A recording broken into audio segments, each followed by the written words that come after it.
what's going on here today? Basically, people of Bradford, from very young to very old, are coming out to protest against the attacks on the flotilla that was travelling with humanitarian aid to Gaza. So what happened in the attacks?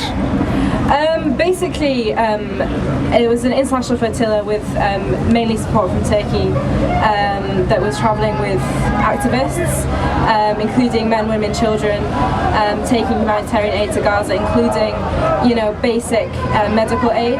There's not a lot of footage of what happens, but from what we understand, over 90 people have been killed and over 50 people have been injured.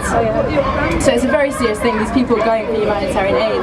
There was no kind of military aspect to what they were trying to do. They were trying to help people, and Israel's attacked them before they've even come into Israeli waters, breaking international maritime law. To go and kill people and in the mid-sea, in the international waters, is a piracy and a state of terrorism. And this is why we are here to protest against that. When the Israelis killed those people, they killed them not because they were doing harm, but precisely because they knew that they were doing good and that their mission would trigger off the liberation of the suffering people of Gaza. We have a very diverse population, and a lot of people in Bradford understand what's going on in international struggles because of the international population that we do have in Bradford. So did the people of Bradford or Palestinian solidarity groups here support the flotilla that was going through? Yeah, we actually had one Bradfordian who's on the flotilla, and we're still unaware as to what their situation is. Whether they were mortally injured or not, we don't know. There's a few people from across the country who've been deported, so they're going to be getting into Heathrow today and tomorrow. But as far as the Bradfordian, we're not sure. So what do you think the British people should be doing? The British people should write to their MPs, to their government, and to protest against this, because as they did, and they have stopped the apartheid system and regime in South Africa, it's in their power to stop the apartheid system and regime in Palestine.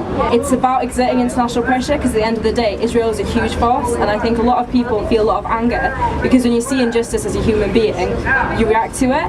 It's something that makes you uncomfortable and you feel like you have to change it. So the first thing I'd say is that people need to be aware that even though Israel is such a big force, the people and those values of justice and peace and unity are much, much bigger, and as long as those are upheld and brought forward, then there is a chance, and justice is always going to prevail. You can boycott Israeli goods, you can go into supermarkets, and if it's from Israeli settlements, you don't buy them, so you're not directly funding Israel.